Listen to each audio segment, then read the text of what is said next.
আমার সাথে সাথে একসাথে স্কুলে গিয়ে বন্ধুদেরকেও দেখাতে পারবো যে আমারও আব্বা আছে। তাহলে দিনমোহরে 10 লাখ টাকা দিয়ে দাও, তাহলে আমি তোমাকে ডিভোর্স দিয়ে দিচ্ছি। ও কথা বলছো কেন মা? আজ তোমার জায়গায় যদি আমার মেয়ে হতো তাহলে কি তাকে আমি দেখতাম না?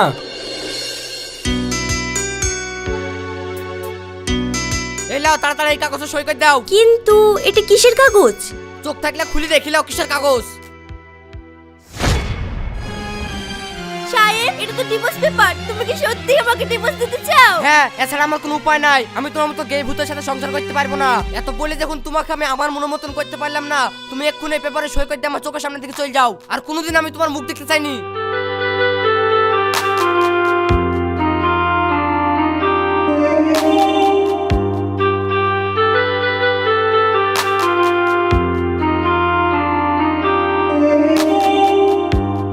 মা, এই দেখেন, আজ সত্যি সত্যি আপনার ছেলে আমাকে ডিভোর্স দেওয়ার লেগে এই ডিভোর্স পেপারে সই করে দিতে বলছে। আপনিও কি তাই চান?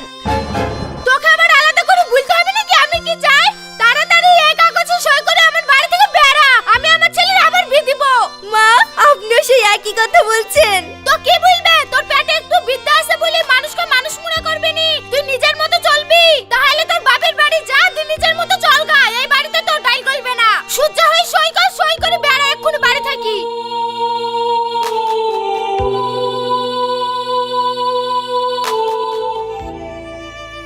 আমার স্বামী যখন আমাকে বুঝলো না, আমার শাশুড়ি যখন তার প্রতিবাদ করছে না, না আমি আর এই বাড়িতে থাকবো না।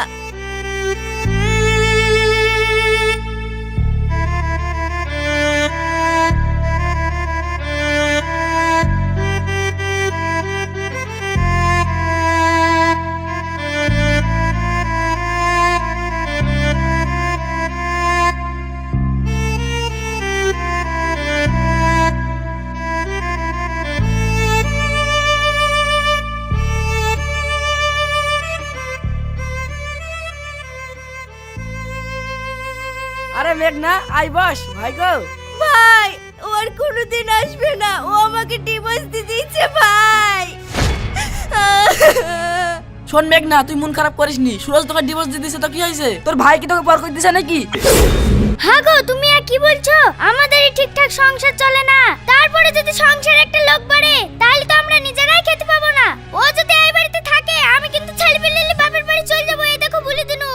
ভাবি, তোমাকে আর কোথাও যেতে হবে না। আমি চাইনি আমার জন্য তোমাদের সংসারে অশান্তি হোক। আমি এখনই আমার যেদিকে দু চোখ যাই সেদিকে চলে যাচ্ছি। ভাই, ভালো থেকো। মেঘনা থাম থাম, মেঘনা যাসনি, থাম থাম থাম। এই কোথায় যাচ্ছ তুমি? লক করে বসে খাও। আজকে আমার স্বামীও আমাকে বাড়ি থেকে বের করে দিল, আবার আমার নিজের ভাই সেও আমাকে বাড়ি থেকে বের করে দিল। আমার আর মরা ছাড়া কোনো উপায় নাই।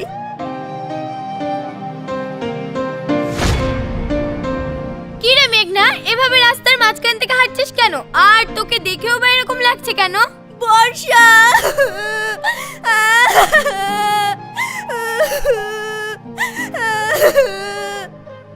আরে কি হয়েছে তোর? আমাকে সব বল।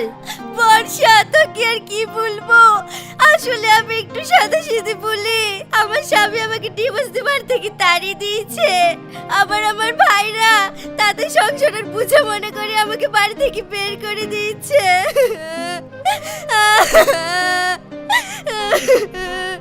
বর্ষা, এখন আমার মরা ছাড়ার কোনো উপায় নাই। কেন রে মেঘনা, আমি তো আছি। আমি কি মরে গেছি?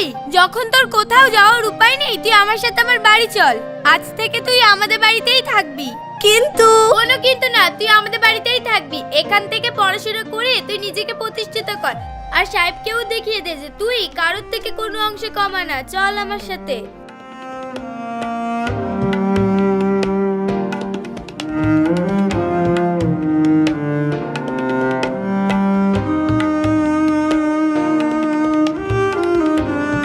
মা তুমি চিন্তা করো না, তুমি আমার মেয়ের বান্ধবী, মানে আমারই মেয়ে। তোমার যতদিন ইচ্ছা তুমি এই বাড়িতে থাকো। কিন্তু চাচা, আমার নিজের ভাই সেই তো আমাকে বাড়ি থেকে তাড়িয়ে দিল। আপনার বাড়িতে আমি কি বলে থাকবো? ও কথা বলছো কেন মা? আজ তোমার জায়গায় যদি আমার মেয়ে হতো তাহলে কি তাকে আমি দেখতাম না? শুনো, তুমি অত ভাইবো না, তুমি তো শিক্ষিত মেয়ে। আমি কয়েকদিনের মধ্যেই তোমার একটা কাজের ব্যবস্থা করে দেব। ওগো, তুমি যা করার করো, এখন মেয়েটাকে শান্তি করে খেতে দাও তো। মা, তুমি খাও। জানিয়ে দাও।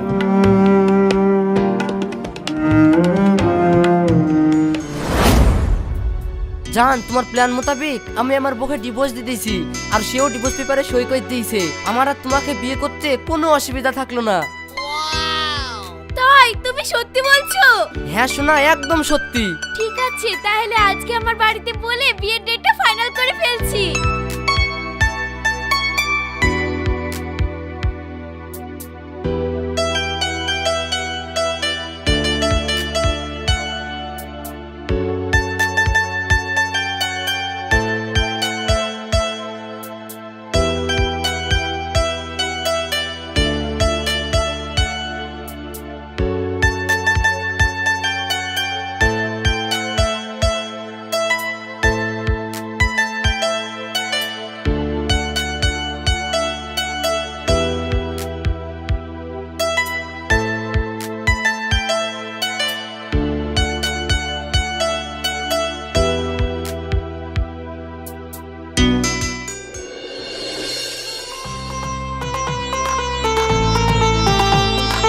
চাচা চাচি কোথায় আছেন? তাড়াতাড়ি আসেন।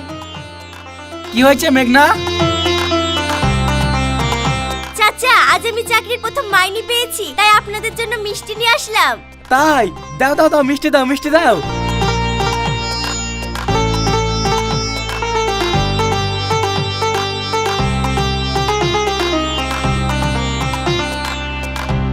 কি গো, তোমার চাচাকে মিষ্টি খাওয়াবো, আমাকে খাওয়াবে না?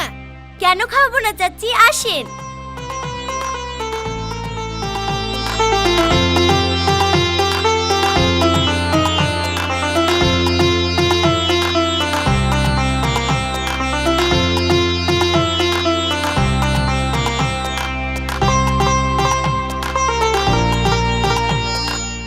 মা, তুমি যে নিজের পায়ে দাঁড়াতে পেরেছো, এতে আমরা অনেক খুশি। চাচা, এই সবই সম্ভব হয়েছে আপনাদের জন্য। আপনারা যদি আমাকে নিজেদের কাছে জায়গা না দিতেন, তাহলে আমি হয়তো আর নিজেকেই খুঁজে পেতাম না। আমি আপনাদের এই ঋণ জীবনও শোধ করতে পারবো না। দূর পাগলি, বাপ মায়ের কাছে মেয়েরা কোনোদিন ঋণী হয়? যাও, তুমি ঘরে যাও।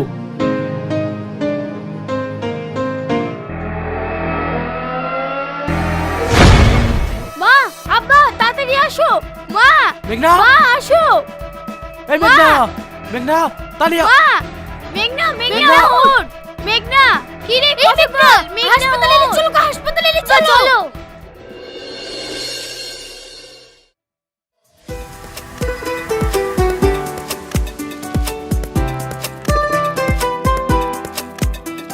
আরে না মা, আমি খাবো না মা।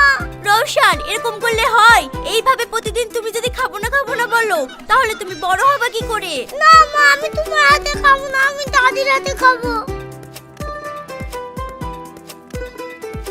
এই মেঘনা, দাও আমাকে দাও, আমি রওশনকে খাই দিচ্ছি। তুমি যাও, রেডি হয়ে নাও গা, তোমার আবার অফিস যেতে দেরি হয়ে যাচ্ছে। নেন চাচি, আপনার নাতি তো আবার আপনার হাতে ছাড়া খাবে না। আদর দিয়ে দিয়ে আপনি আপনার নাতিকে মাথায় তুলেছেন, এবার আপনিই সামলান। ঠিক আছে ঠিক আছে, আমার নাতিকে কি করে খাইতে হয় আমি ভালো করেই জানি।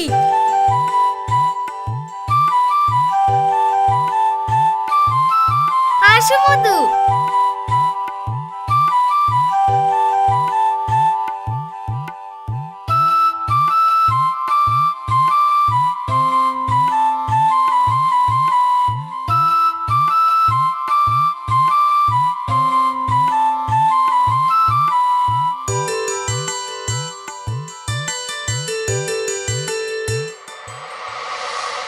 পানি, পানি।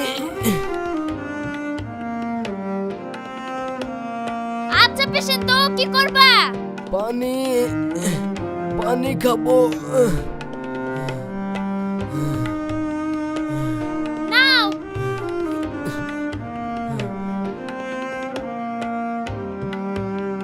আচ্ছা পেশেন্ট, পাল্লাই পড়লাম তো। মিনিটে মিনিটে জল খাচ্ছে আর বারবার বলছে পেচ্ছাপ ফিরবো, পেচ্ছাপ ফিরবো। এদিকে 10 দিন হয়ে গেল, বাড়ির লোকের কোনো খোঁজ খবর নেই।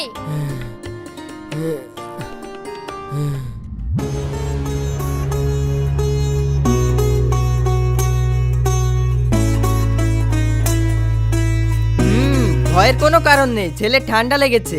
আমি ওষুধ লিখে দিচ্ছি, আপনি ওষুধগুলো খাওয়ান, তাহলেই ঠিক হয়ে যাবে। ওই 9 নম্বর পেশেন্টকে নিয়ে তো খুব বিপদে পড়ে গেলাম। কোন পেশেন্টটা? ডাক্তার বাবু, ওই সাহেব শেখ নামের পেশেন্টটা।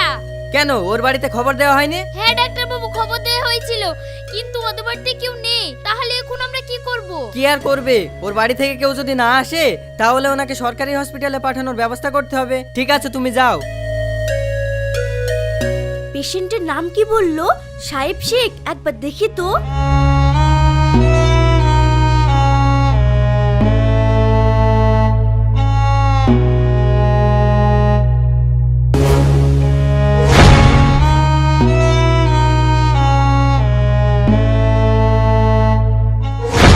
কি মেঘনা তুমি? হ্যাঁ আমি, কিন্তু তোমার এই অবস্থা হলো কি করে? তাহলে শুনো। কি গো মা, তুমি রান্না করছো মানে? তোমার বৌমা কই? বাপ, তোর বউকে রান্না করতে বললো সে রান্না করতে পারবে না। আখার পাড়ে গেলে নাকি তার গায়ের রং কালো হয়ে যাবে। তুই এসে খেতে পাবিনি বুঝলি? এটা জ্বর গায়ে উঠে ভাতগুলা চড়াইলাম। কি গো, তুমি রান্না বাদ দেখে বসে আছো যে? বসে থাকবো না তো কি করবো? তুমি জানো না রান্নাঘরে গেলে আমার চেহারা নষ্ট হয়ে যাবে। কেন, রান্না করতে গেলে আবার কারোর চেহারা নষ্ট হয়ে যায় নাকি? কার হয় না হয় আমি জানিনি, আমার হয়ে যায়। শুনো, তোমার এই রোজ রোজ একই ঝামেলা ভালো লাগছে না। রান্না তোমাকেই করতে হবে, না হলে তুমি এই বাড়ি থেকে বেরিয়ে যাও। তুমি আমাকে মেঘ না পাওনি যে তোমার বাড়ি থেকে বেরিয়ে যেতে বলে আমি বেরিয়ে যাবো? তোমার হাড় খাবো, মাছ খাবো, টুকটুকি বাঁচাবো, তারপর বেরিয়ে যাবো। হ্যাঁ, তুমি আমার যা পারো করলিও। ঠিক আছে, আমি এক্ষুনি কি থানায় জানাচ্ছি যে তুমি আমার উপরে অত্যাচার করো, তারপরে পুলিশ এসে তোমাকে ধরে নিয়ে যাবে। আর তুমি যদি চাও তাহলে দেনমোহরে 10 লাখ টাকা দিয়ে দাও, তাহলে আমি তোমাকে ডিভোর্স দিয়ে দিচ্ছি। তারপরে আমি ওকে 10 লাখ টাকা দিতে বাধ্য হয়েছি। এ দেখো, ওই শোকে আমার মাও মরে গেছে, আর আমিও এইসব শোকের কারণে অসুস্থ হয়ে পড়েছি। মেঘনা, তোমাকে ভুল বুঝে যাকে আমি ভালোবেসে ঘরে তুলেছিলাম সেই মেয়ে আমাকে ছেড়ে চলে গেছে। তুমি কেঁদো না, শান্ত হও। আমার কথা তো সবই শুনলা, তা তুমি কেমন আছো? আর এই হসপিটালে কি করছো? আমার ছেলে একটু অসুস্থ, তাই আমি ওকে ডক্টরের কাছে নিয়ে এসেছি। কি বললে, তোমার ছেলে অসুস্থ? কিন্তু তুমি তাকে হাসপাতালে নিয়ে এসেছো, তোমার স্বামী কোথায়? তুমি ডিভোর্স দেওয়ার পরে আমি আর বিয়ে করিনি। মেঘনা, তুমি যদি বিয়ে না করো তাহলে এই ছেলে কার? এই ছেলে আমাদের। তাই, এ ছেলে আমাদের? হ্যাঁ, এই ছেলে আমাদের। মা, এটা কে? রওশন, তুমি জিজ্ঞেস করতে না আব্বু কোথায়, আব্বু কোথায়? এই দেখো, এটাই তোমার আব্বু। মা, এটা যদি আমার আব্বা হয় তাহলে আমাদের বাড়িতে যাই না কেন? ও আব্বা, তুমি আমাদের বাড়িতে যাও না কেন? তোমার মা বারণ করেছে নাকি? না বাপ, জীবনে একটা ছোট্ট ভুলের কারণে আমি তোমাদেরকে হারিয়ে ফেলেছিলাম, সেই জন্য আমি তোমাদের কাছে যেতে পারিনি। তুমি বলছো আব্বা তুমি আমাদেরকে হারিয়ে ফেলবা কেন? এই তো আমরা তোমার সামনে। চলো আব্বা, আজকে তুমি আমাদের বাড়ি যাবা। মা খাসির মাংস রেঁধে দিয়ে এসেছি, চলো দুই বাপ বেটা মিলে খাবো। বাপ, আমার যাওয়া না যাওয়া সব তোমার মায়ের হাতে। কেন আব্বা, তুমি কি হাঁটতে পারো না? মা কি তোমাকে হাতে করে নিয়ে যাবে? হাঁটতে আমি পারি, কিন্তু তোমার মা যদি আমাকে না নিয়ে যায় তাহলে তো আমি তোমাদের বাড়িতে যেতে পারবো না। মেঘনা, আমাকে কি ক্ষমা করা যায় না? তাহলে আবার আমরা একসাথে থাকতে পারতাম। মা, আব্বা কি এমন ভুল করেছে যে তোমার কাছ থেকে ক্ষমা চাচ্ছি? তুমি আব্বাকে ক্ষমা করে দাও, তাহলে আমিও আব্বার সাথে সাথে একসাথে স্কুলে গিয়ে বন্ধুদেরকেও দেখাতে পারবো যে আমারও আব্বা আছে। ঠিক আছে রওশন, আমি তোমার আব্বুকে ক্ষমা করে দিলাম।